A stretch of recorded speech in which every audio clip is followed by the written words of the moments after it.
only granddaughter got married. I stayed silent. I didn't mention that I had inherited $1 million from her late parents. I didn't say that every penny of it sat in a trust mark, and I built for her. One I had spent years protecting. I simply found my seat, if you could call it that. They placed me at a corner table behind a wide column, half hidden from the dance floor. No name card, no introduction. No one came by to offer water, let alone champagne. From there, I watched Alina, radiant in her pearl-trimmed gown, raise a toast with her new husband, Lucas. They looked beautiful. The guests clapped and cheered. Cameras flashed, and yet, as I sat with my hands folded on my lap, I felt as if the entire event had been carefully arranged around one unspoken truth. I didn't matter anymore. During the ceremony, I sat in the very last row, not because I arrived late. I had been there since the morning, helping the florist arrange flowers she didn't even know I paid for. I didn't want to cause trouble. It was Alina's wedding day, after all. The sun warmed the coastline. Chairs covered in white linen stretched out in perfect rows, and soft blush petals framed the aisle. Every seat in the first few rows had a name. Mine did not. When I quietly asked an usher where I should sit, he waved vaguely toward the back without looking at me. So I took a seat in the last row and stayed quiet. Sometimes silence says more than protest ever could. Alina stood at the altar, glowing the way brides do in magazines. My heart tightened, remembering the little girl clutching my skirt after the car crash that took her parents, refusing to sleep unless I sat beside her. I had raised her from the moment we buried my son. I'd packed her lunches, attended every meeting, worked double shifts to pay for school trips and college applications. But when Alina took the microphone to thank the people who helped shape who I am today, she named her dance teacher, her college mentor, and even Lucas's father. She did not mention me. Later, during the reception, she finally approached me. She placed a light hand on my shoulder, smiling for the photographer nearby, and whispered, "It's so sweet that you came, Miss Whittaker. Miss Whittaker. Not Grandma, not even Evelyn." I smiled. I nodded. I clapped in all the right places. I helped gather small gift bags when asked. No one really looked at me. The seats reserved for grandparents near the sweetheart table were filled by Lucas's side of the family. The second chair stood empty. Alina never noticed, or maybe she did. I left just before the final dance, slipping out while the DJ played their song. No one waved. No one called my name. I drove home with one hand on the wheel and the other wrapped around my purse, not out of habit, but to steady myself. I tried not to cry. The tears that did fall were quiet, the kind that make your chest ache, but leave your eyes mostly dry. If you've ever been forgotten by the person you loved the most, you understand that sort of silence. It isn't loud. It's hollow. I thought that was the worst of it. I was wrong. 2 days after the wedding, Lucas called. His tone was polite, almost overly smooth. He said they wanted to go over a few things regarding the estate and asked if I could stop by their new place in Pacific Grove. I told him I would, and that I'd bring lemon bars like I used to when Alina was still in school.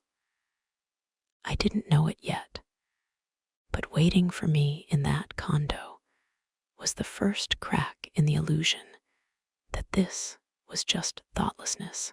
It was something much darker. Their condo was modern and cold, all straight lines and pale colors, the kind of place that photographs well, but feels thin when you're actually in it. Alina answered the door in a beige lounge set, the kind influencers wear for day-in-the-life videos. Her nails matched her coffee mug. Even her smile felt staged. Lucas was in the kitchen. He didn't hug me. He just gestured toward the marble island, where a sleek black folder with a silver clip waited. I set the lemon bars beside it. Neither of them looked at the container. He poured himself a drink, still not meeting my eyes. Then, in a casual tone, he said they'd been going over the finances and wanted to streamline things for the future. Finally, he looked up and added, the trust needed a small update, nothing big, just a few signatures to make the process smoother. I kept my hands folded in my lap and asked, what sort of update? He explained that I would still be involved, but more as a figurehead. His words, not mine. It would be easier, he said, if he and Alina had decision-making authority, since I might not want the stress of all that money at my age.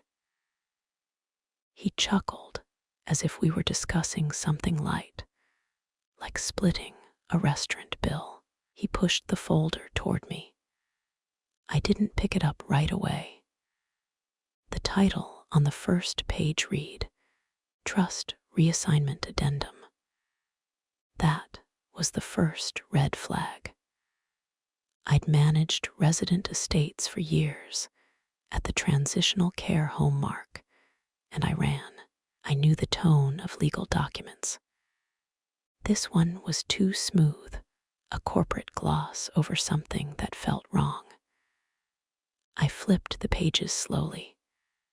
3 pages in, I froze. There it was, my name, my signature, my handwriting, and I had never signed that document. The signature was perfect. The angle of the W, the slight loop in the H, exactly the way I signed birthday cards and receipts. But I knew, with the kind of certainty that sits in your bones, that I had never held a pen to that paper. I looked up. Lucas watched me carefully, expression unreadable. Alina sat at the other side of the island, scrolling her phone, sipping wine, acting as if this was all routine. I closed the folder gently. My voice didn't shake when I said, I'll need some time to review this. Lucas shrugged. Alina smiled and said, of course, take your time. On the drive home, I could see the forged signature in my mind, the familiar curves, the practiced imitation. By the time I pulled into my driveway, confusion had turned into something else. Not rage, not panic, a quiet, measured anger. The sort that doesn't steal your sleep, but wakes you up at 3 in the morning with clarity. Someone had forged my name, and if they had the nerve to do that, I needed to know what else they were planning. That night, I didn't sleep much. The house was still, the air heavy. The folder sat on the dining table like a threat. I left it closed. I didn't need to see it again. The image was already burned into me. Around 3 a.m., I got up and went to the spare room. In the closet, behind an old luggage set, sat a small metal filing box. Mark had given it to me after his funeral, pressing it into my hands when the shock still made everything feel far away. Just documents, his lawyer had said. Instructions if anything ever happens. Back then, grief had been too loud to let me open it. I put the box away and focused on raising Alina. Now, my hands didn't hesitate. The lock clicked open with a soft, final sound. Inside were rows of manila folders, neat and labeled. One of them bore Alina's full name. I opened it. Tucked between custody paperwork and reports from school was a navy blue envelope. My name was written on the front in Mark's handwriting.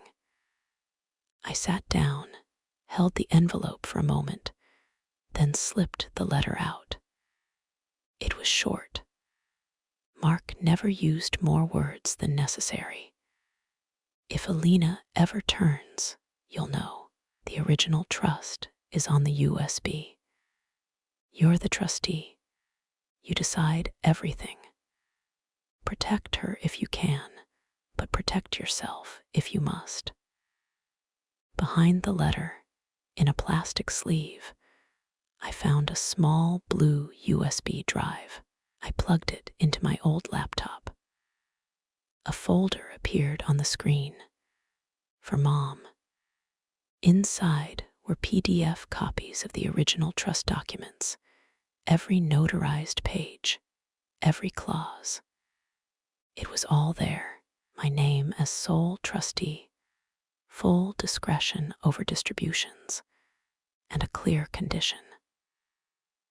Assets would only be distributed when Alina demonstrated maturity, gratitude, and a continued relationship with me, not when she turned 18, not when she got married, when she proved she truly understood what this legacy meant. Mark hadn't just trusted me to raise Alina.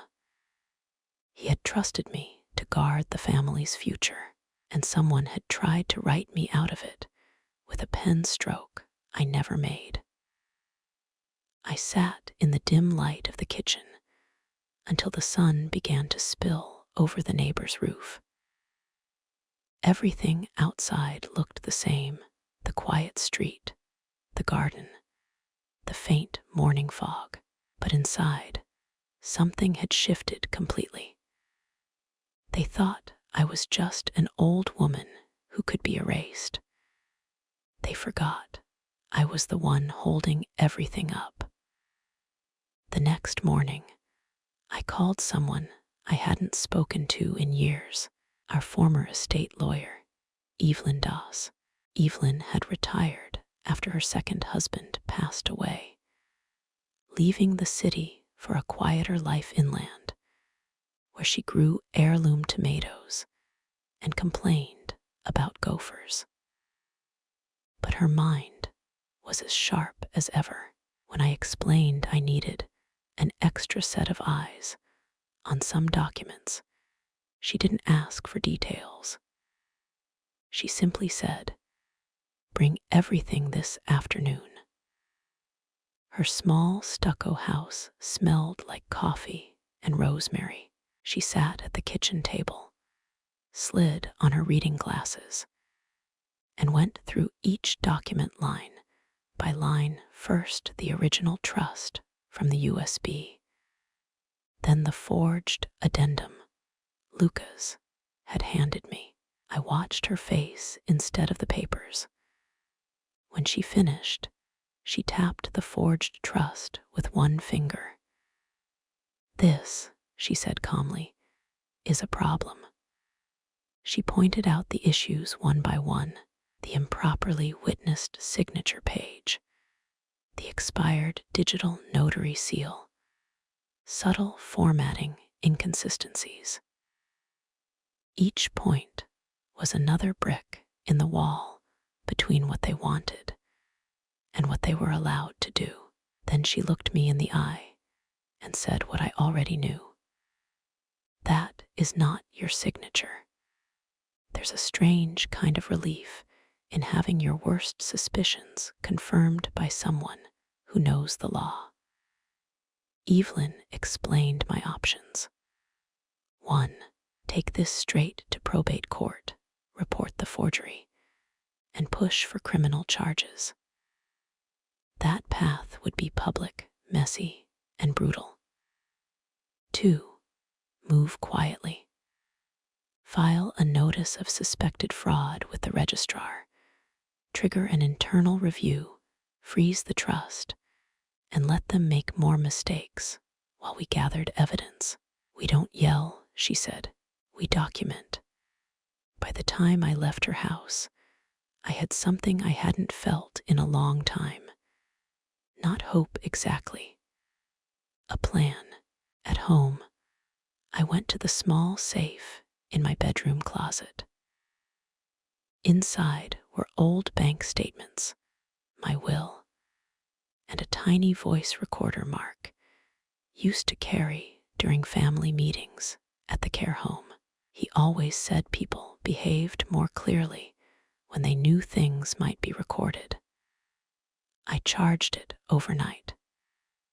That weekend, Lucas called again.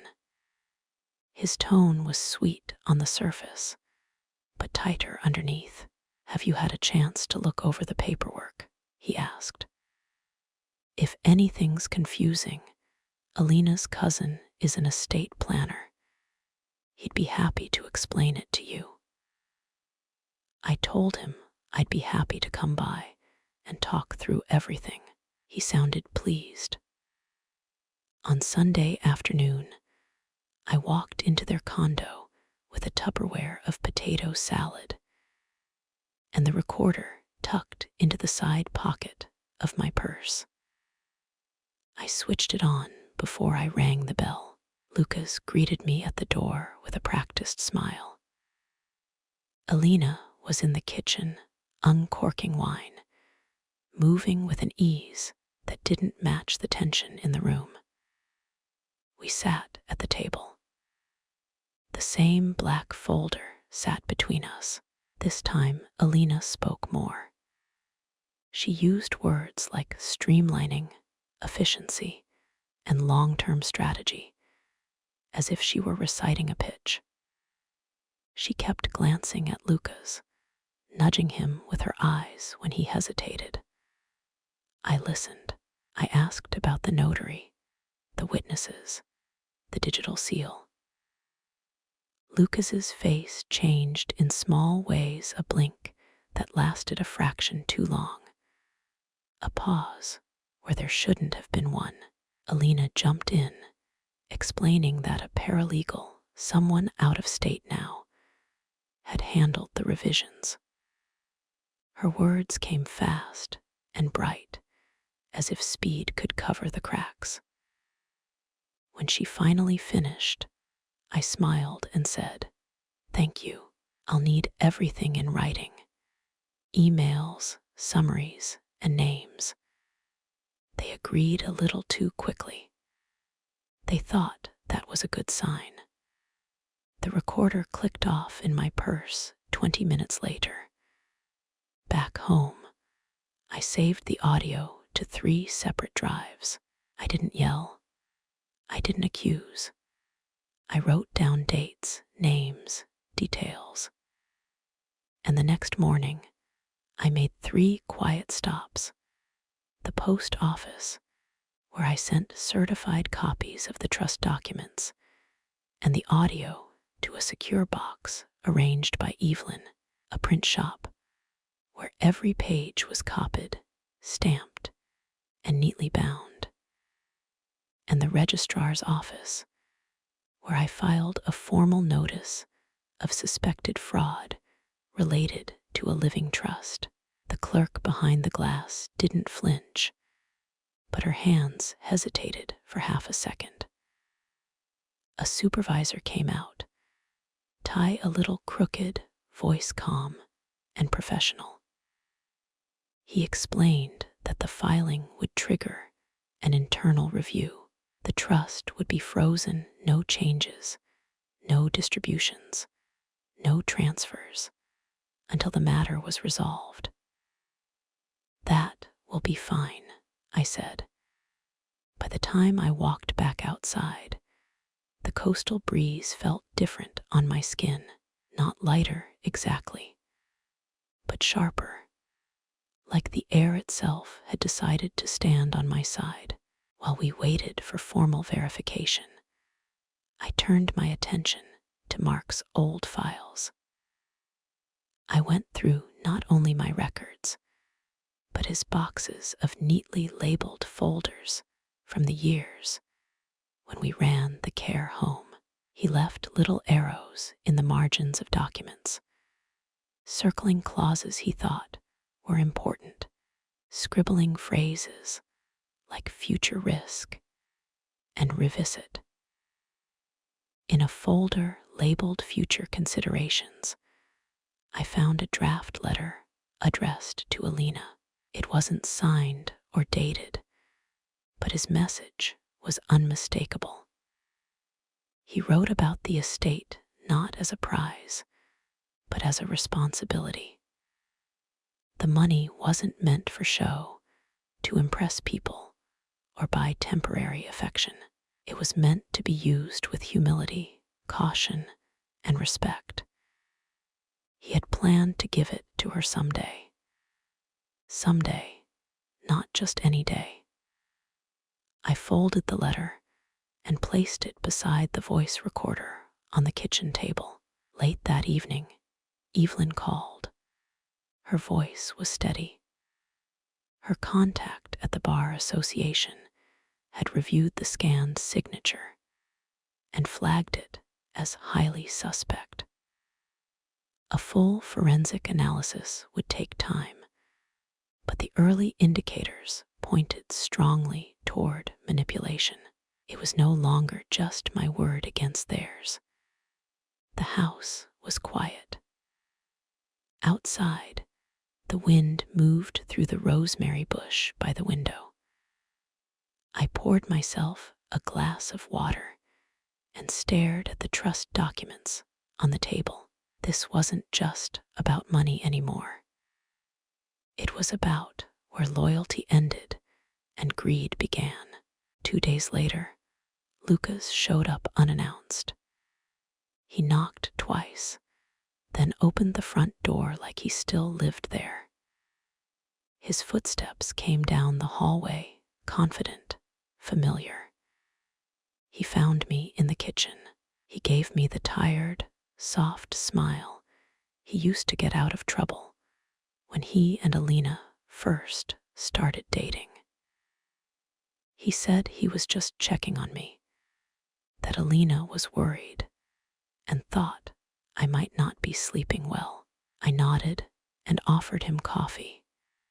He declined, said he didn't have much time. He stayed standing while I sat at the table. The original trust lay closed in front of me. The recorder rested beside it, silent.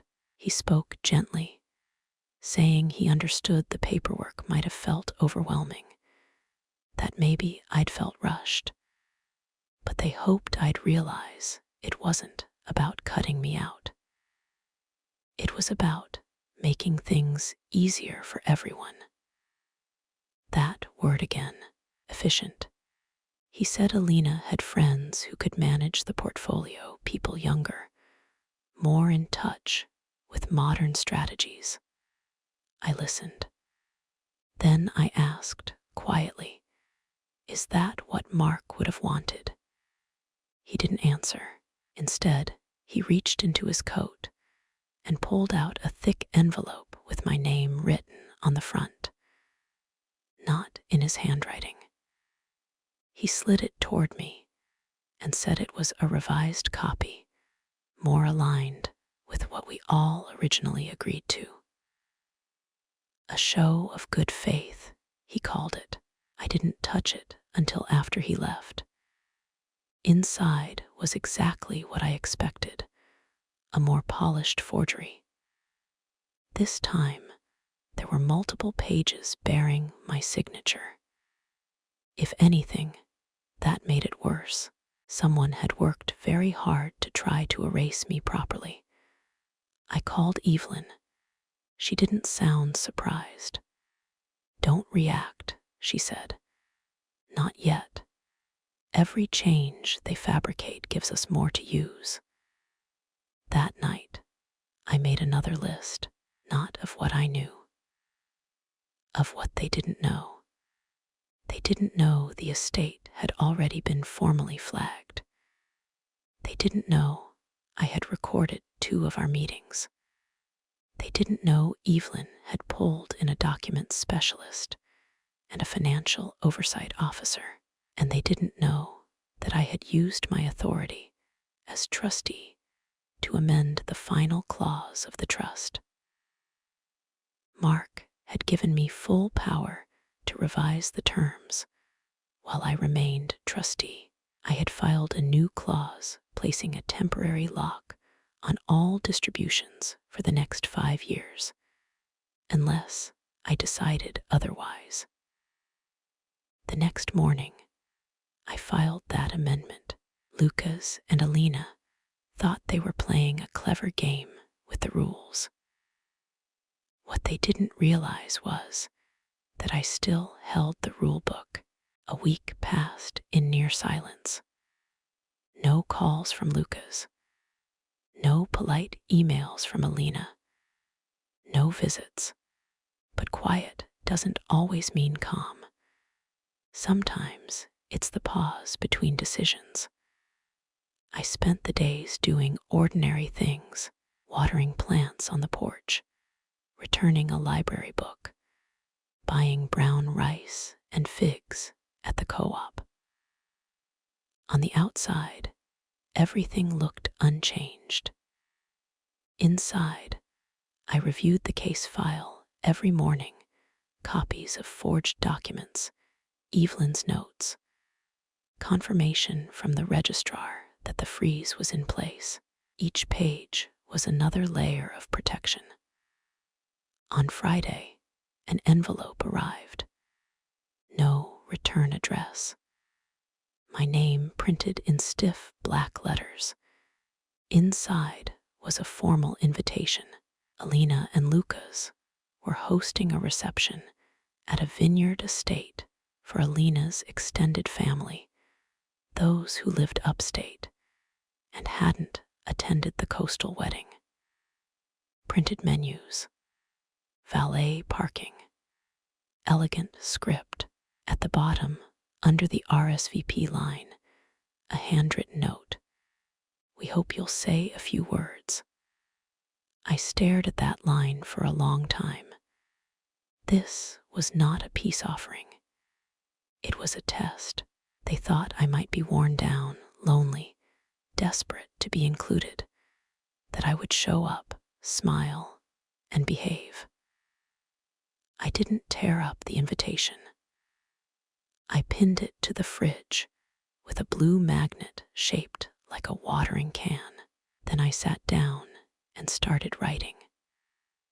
I didn't write a speech. I wrote 2 lists. One for Alina, the girl who once brought me cereal when I was sick, who cried over a frog she found lifeless in the yard and asked if I thought it had a soul. The girl who used to fall asleep with her head in my lap while I read her stories.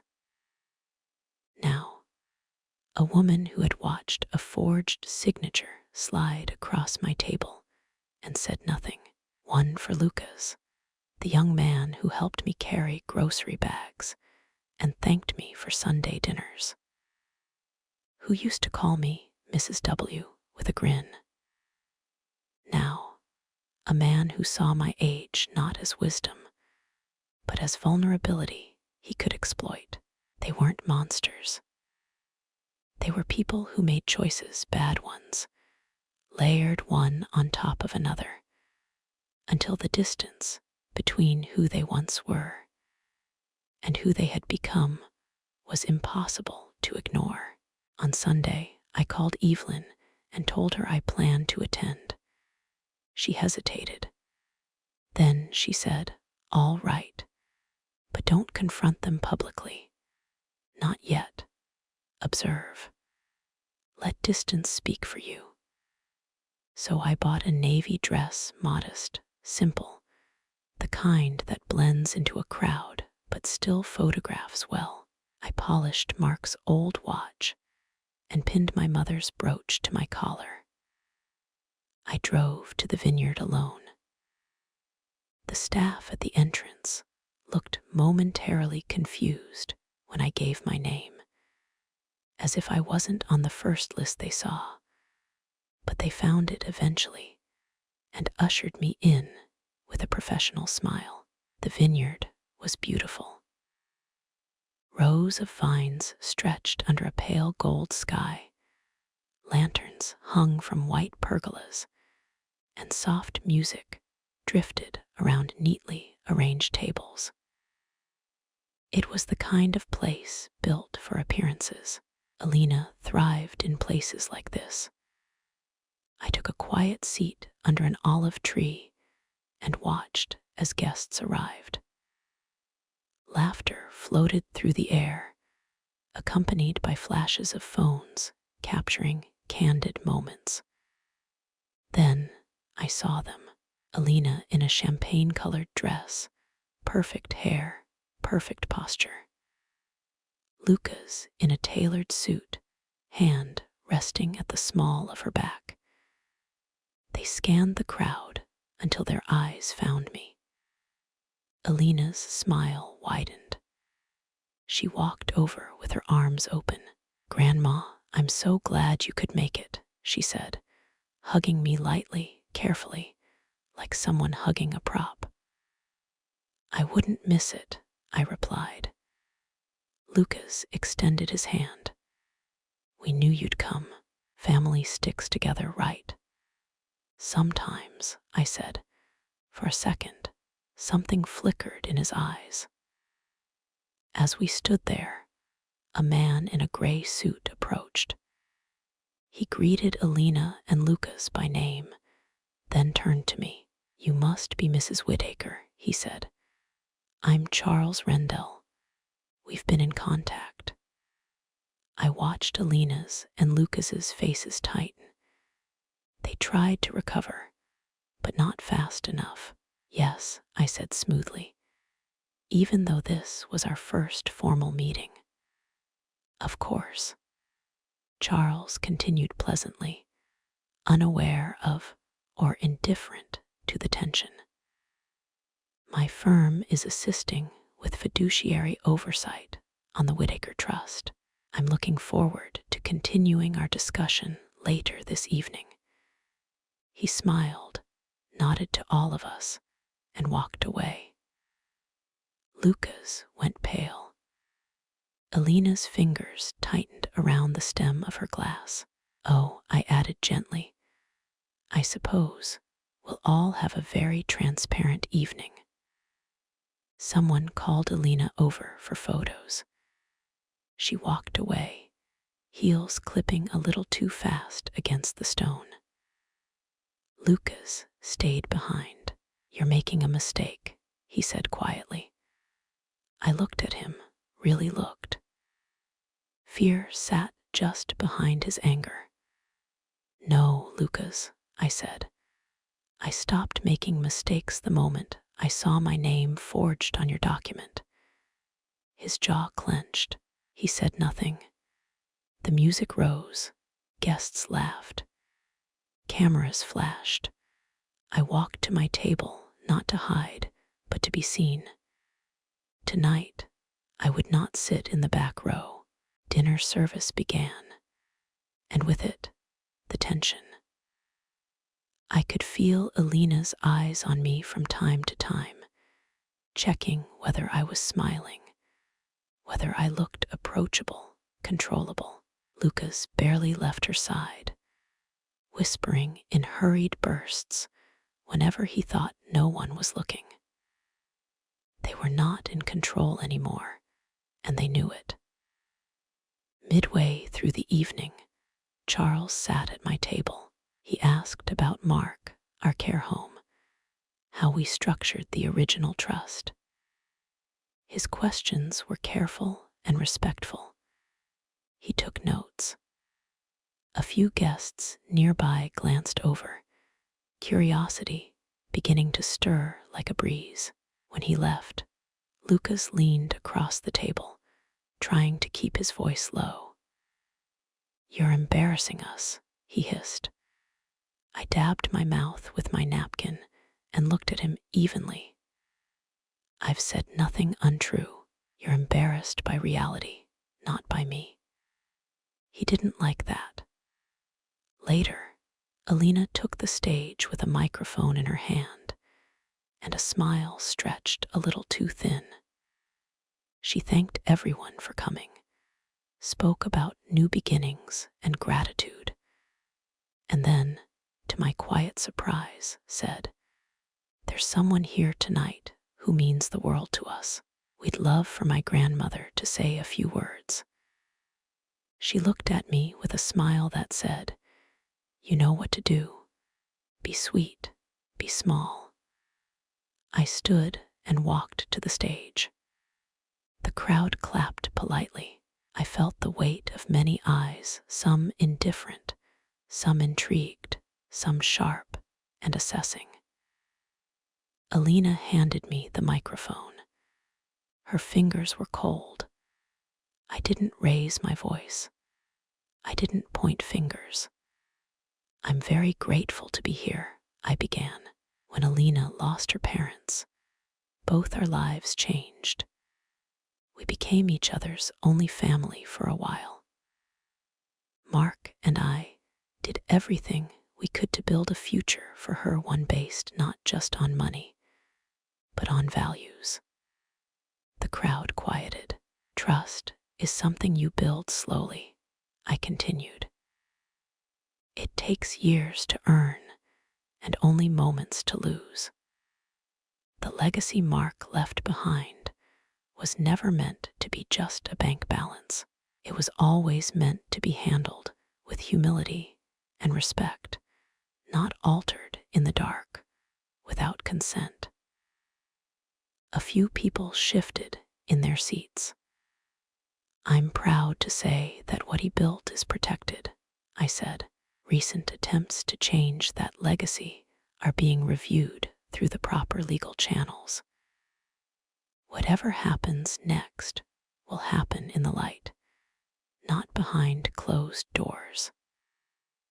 I didn't look at Alina or Lucas. "I wish Alina and Lucas wisdom," I finished. "And I hope that, in time, they remember that love is more important than any amount of money, and that integrity is the only thing that gives either one value." I handed the microphone back. No accusation, no names, and yet everyone understood. Polite applause followed, uneven and uncertain. I stepped down from the stage feeling lighter than I had in months. They had tried to bury me in silence. Now I had spoken, and the room would remember. I left the vineyard early, before dessert, while the guests were still trying to decide how they felt about what I had said. I drove home under a calm sky, hands steady on the wheel. I wasn't angry anymore, just clear.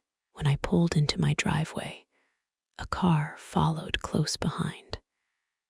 It was Alina's. She stepped out before I'd even turned off the engine. Her makeup was smudged, her eyes bright and wild. "What was that?" she demanded, her voice tight. All the graceful performance had fallen away. She sounded like the girl I once knew, unfiltered, raw, unsure. I closed my car door. It was the truth. "You embarrassed us," she said. "You made us look like criminals." I held her gaze. Did I lie? She opened her mouth, then stopped. Tears stung, but they weren't the soft, grieving kind. These were tears of fear and frustration. "We're trying to build a life," she said, voice cracking. "Do you have any idea how hard it is? Everyone our age is ahead. Houses, businesses, kids, they all look so put together. We're drowning, Grandma." "And you thought forged signatures would save you," I replied quietly. She flinched. "I trusted you," I said. "I trusted you with more than money, with my heart, with Mark's memory." "When did that stop being enough?" She pressed her lips together. "You still have control of everything. You have the house, the accounts, the power. You talk about trust, but you don't trust me." "That's not true," I said. "I trusted you for years. I trusted that you would come to me if you were struggling. Instead, you tried to take something without asking. That's not lack of trust on my part. That's betrayal on yours." She sank down onto the porch step, shoulders collapsing. For the first time in a long time, I saw not the polished woman in staged photographs, but the girl who once held my hand crossing the street. "What's going to happen to us?" she whispered. "Legally," I said. "I don't know yet. Evelyn and the investigators will do their jobs. There may be consequences, financial ones, maybe more. I won't interfere with that." She looked up sharply. "So you want me punished?" "No," I said, and I meant it. "I want you honest. I want you to understand that what you did has weight. That's different from wanting you ruined." She wiped her face with the back of her hand. "You hate me." The words hit harder than I expected. "I don't hate you," I said softly. "I'm heartbroken. That's not the same thing." Silence settled between us, the kind I used to avoid. This time, I let it stay. After a while, I added, "Whatever happens with the trust, it will be handled by the law. But what happens between us, that's still up to us." She swallowed hard. Is there any way to fix this?" "Not quickly," I said. "Maybe not completely. Trust isn't a switch. It's a path. Right now, you're at the very beginning of it again. Whether you walk it or not is your choice." She stood slowly. "Will you still talk to me?" "I just did," I said. "That's a start." She let out a small, broken laugh. "I'm scared," she admitted. "So am I replied. "But that hasn't stopped me yet." She nodded, then turned to go. Before she reached her car, she looked back. I'm sorry," she said. The words were awkward, unpolished, but real. "I know," I answered. "Now show me." She drove away, leaving the night quiet again. Moments later, my phone buzzed with a message from Evelyn. The investigation was moving forward. There would be interviews, reviews, likely formal findings of forgery. But she also mentioned something else. If Alina cooperated and told the truth, it would matter. It wouldn't erase what was done, but it would count. Months passed. The legal review unfolded slowly, as these things often do. The documents were examined, signatures analyzed, timelines reconstructed. In the end, the forgery was confirmed. Lucas took most of the formal blame. He had, after all, been the one pushing hardest, calling most of the attorneys, arranging the paperwork. Alina was implicated too, but her role was painted as more passive, complicit, but less calculating. There were consequences, fines, loss of access to certain accounts. A formal note on Lucas's professional record that would follow him for a long time. They were not arrested, but they were humbled in a way I knew would sting more than a night in a cell. Through it all, I did not intervene. I answered questions when asked. I provided documents when required. I did not ask for leniency. I did not demand harshness. I let the truth do its work. Alina came by now and then. At first, she stood on the porch, unsure if she was welcome. Our conversations were short, stilted. She didn't mention money. I didn't bring up the trust. We talked about weather, about the care home, about the rosemary bush that had somehow survived every winter. Slowly, the conversations changed. One afternoon, she admitted, I knew it was wrong. I told myself it was just simplifying things, but I knew.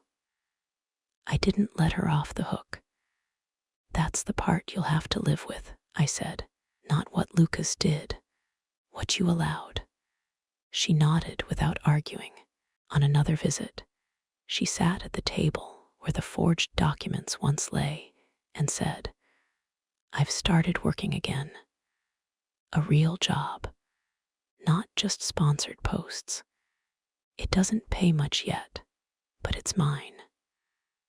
I felt something loosen in my chest. One day, she arrived alone with a small tin in her hands. Inside were lemon bars. They're not as good as yours, she said, but I tried. They weren't perfect. Too much sugar, not enough lemon. But I ate every bite. We didn't go back to how things were. You can't rewind trust. But we moved forward, slowly, carefully.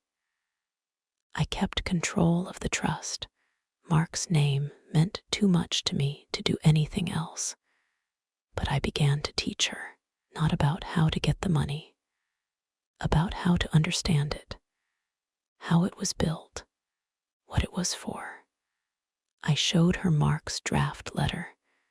She cried when she read it, not the dramatic, noisy tears she once used to get sympathy. Quiet ones, the kind that come when you see yourself clearly and don't like what you find. I didn't deserve you, she whispered. No one deserves anyone, I said. We show up, or we don't, that's all. She looked at me with eyes that, for the first time in a long time, reminded me of the little girl I used to tuck in at night. Can I try again? She asked. Yes, I said. But understand something, Alina. Trying again means more than saying you're sorry. It means choosing differently, even when no one is watching. She nodded. I will, I believed, not in her perfection, not in her never failing again. I believed in her ability to change if she chose to. And I believed in my right to protect myself if she didn't. One evening, as we were washing dishes after dinner, she asked, Do you ever regret not telling us about the money sooner? I thought about the empty chair at her wedding, the corner table behind the column, the forged documents on my table. No, I said. I regret trusting you so completely that I didn't think you could hurt me like that. But the money, that was never the real problem. She was quiet for a long time. Then she said, "Thank you for not giving up on me." I came close, I admitted. But then I remembered something. "What?" she asked. I dried my hands and looked at her, really looked at her, the woman she was now, not just the child she used to be. "They forgot," I said, "that I was the one with the power. Not because of the money or the documents or the lawyers, because I knew the truth about who I am and who I refuse to become." She smiled weakly. "And who is that?" "Someone who protects what matters," I said, "even when it hurts." We stood there, two women in a small kitchen, surrounded by a life built from grief, work, and stubborn love. Outside, the rosemary moved in the evening breeze. The house was quiet, but the silence no longer felt hollow. It felt full of memory, of lessons, of a future that wasn't simple, but still possible. They had tried to bury me in silence. They had forgotten that I was the one holding the legacy, the documents, the history, the truth. They had forgotten the power I held, not in my bank account, but in my spine. And I had remembered. The legacy was safe. Mark's wishes were protected. I was no longer invisible. And somewhere between betrayal and forgiveness, Alina began, slowly, to remember who she was supposed to be. The power they forgot was never the money. It was me. Months passed. The legal review unfolded slowly, as these things often do. The documents were examined, signatures analyzed, timelines reconstructed. In the end, the forgery was confirmed. Lucas took most of the formal blame. He had, after all, been the one pushing hardest, calling most of the attorneys, arranging the paperwork. Alina was implicated too, but her role was painted as more passive, complicit, but less calculating. There were consequences, fines, loss of access to certain accounts. A formal note on Lucas's professional record that would follow him for a long time. They were not arrested, but they were humbled in a way I knew would sting more than a night in a cell. Through it all, I did not intervene. I answered questions when asked. I provided documents when required. I did not ask for leniency. I did not demand harshness. I let the truth do its work. Alina came by now and then. At first, she stood on the porch, unsure if she was welcome. Our conversations were short, stilted. She didn't mention money. I didn't bring up the trust. We talked about weather, about the care home, about the rosemary bush that had somehow survived every winter. Slowly, the conversations changed. One afternoon, she admitted, "I knew it was wrong. I told myself it was just simplifying things. But I knew." I didn't let her off the hook. "That's the part you'll have to live with," I said. "Not what Lucas did, what you allowed." She nodded without arguing. On another visit, she sat at the table where the forged documents once lay and said, "I've started working again. A real job, not just sponsored posts. It doesn't pay much yet, but it's mine." I felt something loosen in my chest. One day, she arrived alone with a small tin in her hands. Inside were lemon bars. "They're not as good as yours," she said, "but I tried. They weren't perfect. Too much sugar, not enough lemon. But I ate every bite. We didn't go back to how things were. You can't rewind trust. But we moved forward, slowly, carefully. I kept control of the trust. Mark's name meant too much to me to do anything else. But I began to teach her, not about how to get the money, about how to understand it, how it was built, what it was for. I showed her Mark's draft letter. She cried when she read it. Not the dramatic, noisy tears she once used to get sympathy. Quiet ones, the kind that come when you see yourself clearly and don't like what you find. "I didn't deserve you," she whispered. "No one deserves anyone," I said. "We show up, or we don't. That's all." She looked at me with eyes that, for the first time in a long time, reminded me of the little girl I used to tuck in at night. "Can I try again?" she asked. "Yes," I said. "But understand something, Alina.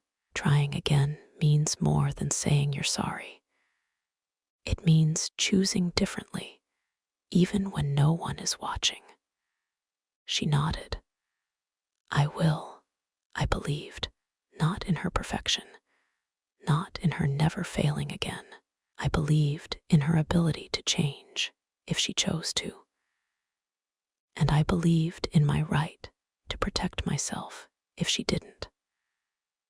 One evening, as we were washing dishes after dinner, she asked, "Do you ever regret not telling us about the money sooner?"